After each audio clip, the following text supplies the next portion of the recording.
जय श्री कृष्ण दोस्तों।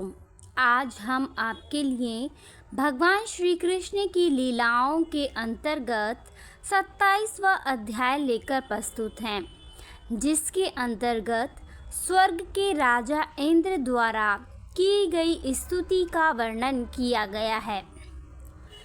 जलिया व कृष्ण ने गोवर्धन पर्वत उठाकर इंद्र के कोप से वृंदावन वासियों को बचा लिया, तो उनके समक्ष गोलोक वृंदावन से सुरभि गाय तथा स्वर्ग से राजा इंद्र प्रकट हुए। स्वर्ग के राजा इंद्र को कृष्ण के प्रति किए गए अपने अपराध का ज्ञान था, अतः वह चुपके से एक निर्जन स्थान में उनके समक्ष प्रकट हुआ। वह तुरंत ही कृष्ण के चरण कमलों पर गिर पड़ा।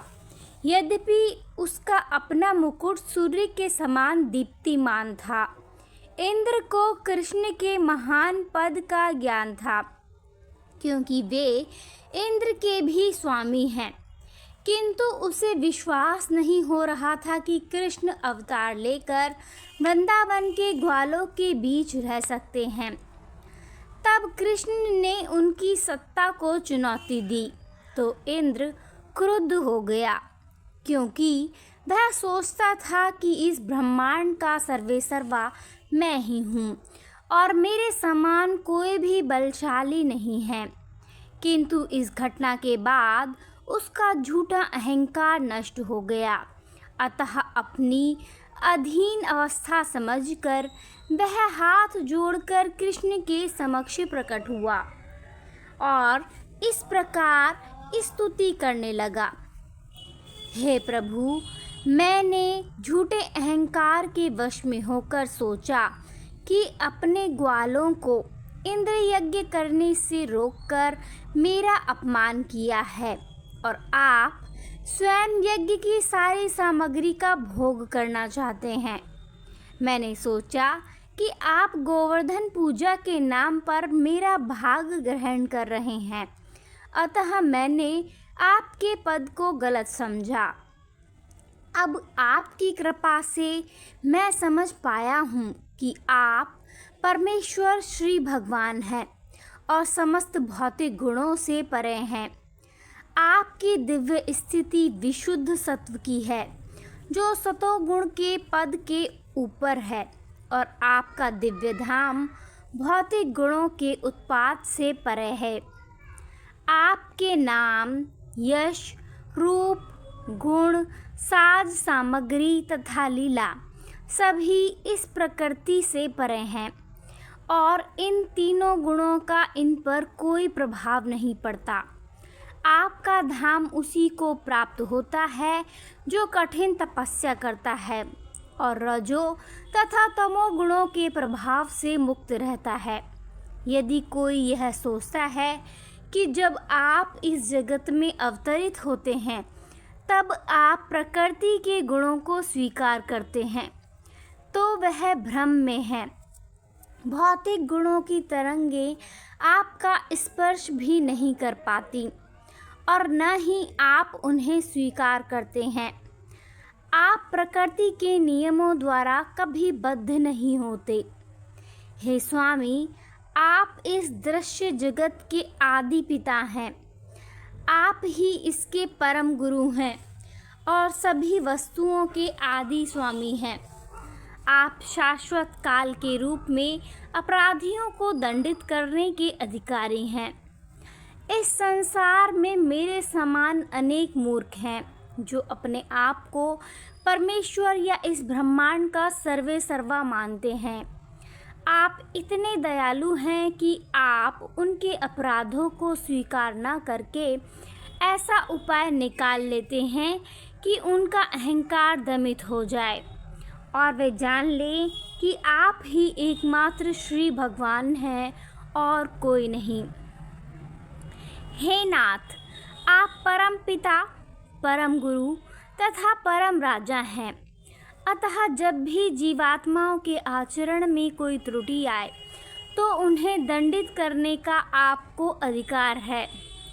पिता, गुरु तथा राज्य का परम कार्यकारी अधिकारी सदैव क्रमशः अपने पुत्र, शिष्य तथा प्रजा के शुभ चिंतक होते हैं। अतः शुभ चिंतक होने के नाते उन्हें अपने आश्रितों को दंडित करने का अधिकार है। आप स्वेच्छा से इस धरा पर विविध शाश्वत शुभ रूपों में अवतरित होते हैं। आप इस धरालोक को महिमा मंडित करने तथा विशेषतः अपने झूठे को ईश्वर घोषित करने वाले व्यक्ति को दंडित करने के लिए आते हैं। इस भौतिक जगत में समाज का सर्वोच्च नायक बनने के लिए विभिन्न प्रकार के जीवों में निरंतर स्पर्धा चलती रहती है और नायकत्व का उच्च स्थान न प्राप्त करने के कारण वे मूर्ख हताश होकर अपने को ईश्वर या भगवान मान लेते हैं। इस संसार में मेरे जैसे अनेक मूर्ख हैं, किंतु कालांतर में जब उन्हें ज्ञान होता है तो वे आपकी शरण ग्रहण करते हैं और पुनः आपकी सेवा में अपने आप को लगा देते हैं। आपसे ईर्ष्या करने वाले व्यक्तियों को आपके दंडित करने का यही कारण है। हे भगवान, मैंने आपकी असीम शक्ति को जाने बिना अपने भौतिक ऐश्वर्य के अहंकार के कारण आपके चरण कमलों के प्रति महान अपराध किया है। अतः हे भगवान, मुझे क्षमा कर दें, क्योंकि मैं परले दर्जे का मूर्ख हूँ। कृपया मुझे आशीर्वाद दें जिससे मैं पुनः ऐसा मूर्खतापूर्ण कार्य न करूं। यदि आप सोचें कि मेरा इतना बड़ा अपराध है कि क्षमा नहीं किया जा सकता, तो मेरी प्रार्थना है कि मैं जगत आपका शाश्वत दास बना रहूं।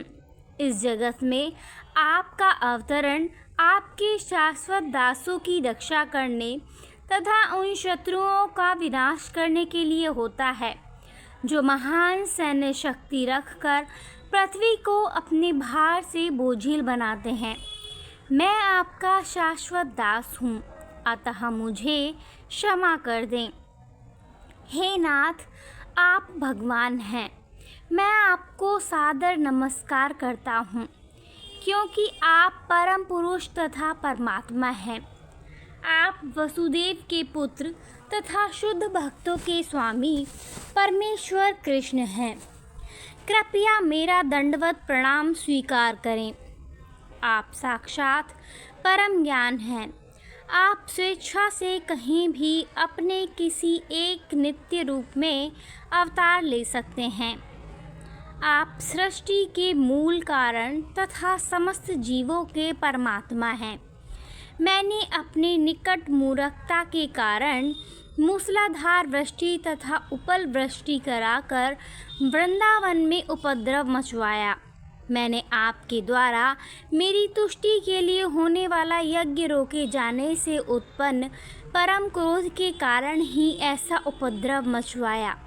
किंतु हे स्वामी, आप मुझ पर इतने दयालु हैं कि आपने मेरा झूठा अहंकार खंडित करके मेरे ऊपर कृपा की है।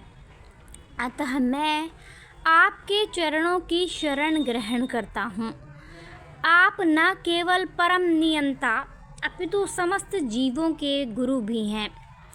इस प्रकार भगवान कृष्ण इंद्र द्वारा प्रशंसित होने के बाद मुस्कुराते हुए गड़गड़ाहट मेघ की भांति गंभीर वाणी में बोले, हे इंद्र, मैंने तुम्हारा यह यज्ञ तुम पर अपनी अहेतुकी कृपा दिखाने और तुमको यह स्मरण दिलाने के लिए कि मैं तुम्हारा शाश्वत स्वामी हूँ रोक दिया है।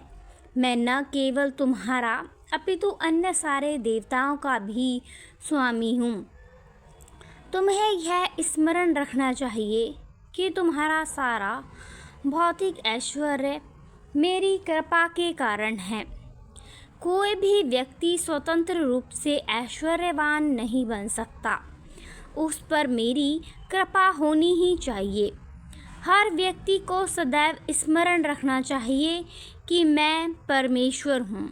मैं किसी पर भी कृपा कर सकता हूँ और किसी को भी प्रताड़ित कर सकता हूँ, क्योंकि मुझसे श्रेष्ठ कोई नहीं है। यदि मैं देखता हूँ कि कोई अहंकार के वशीभूत हो चुका है, तो उस पर अहेतुकी कृपा दिखाने के लिए मैं उसका सारा वैभव हर लेता हूँ। यह ध्यान देने योग्य है कि कृष्ण कभी कभी धनी व्यक्ति को अपनी शरण ग्रहण कराने के लिए उसका सारा ऐश्वर्य हर लेते हैं। कभी भगवान की विशेष अनुकंपा है। यह कभी कभी यह देखा जाता है कि अत्यंत ऐश्वर्यशाली व्यक्ति अपनी भक्ति के कारण दरिद्रता को प्राप्त हो जाता है, किंतु किसी को कभी भी यह नहीं सोचना चाहिए कि चूंकि उसने परमेश्वर की पूजा की इसलिए वह निर्धन हो गया। कहने का वास्तविक तात्पर्य यह है कि जब कोई शुद्ध भक्त होता है किंतु गलत गणना से वह प्रकृति पर अपना प्रभुत्व जमाना चाहता है, तो भगवान उसका सारा ऐश्वर्य हर कर उस पर विशेष अनुग्रह प्रदर्शित करते हैं, जिससे अंततः वह परमेश्वर की शरण ग्रहण कर ले।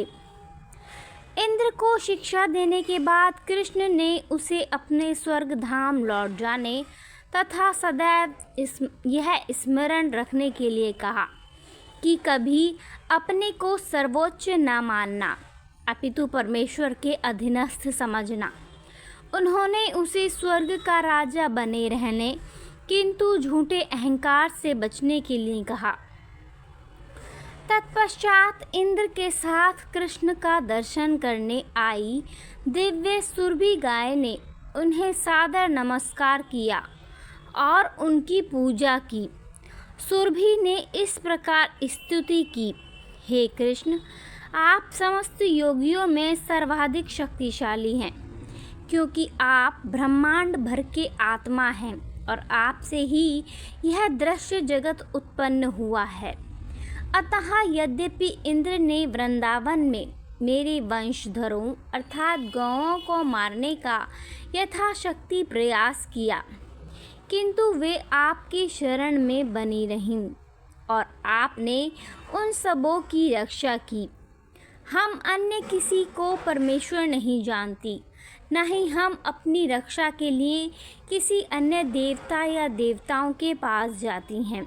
अतः आप हमारे इंद्र हैं, इस दृश्य जगत के परमपिता हैं और आप गौ, ब्राह्मण, देवता तथा अपने शुद्ध भक्तों के रक्षक तथा उद्धारक हैं।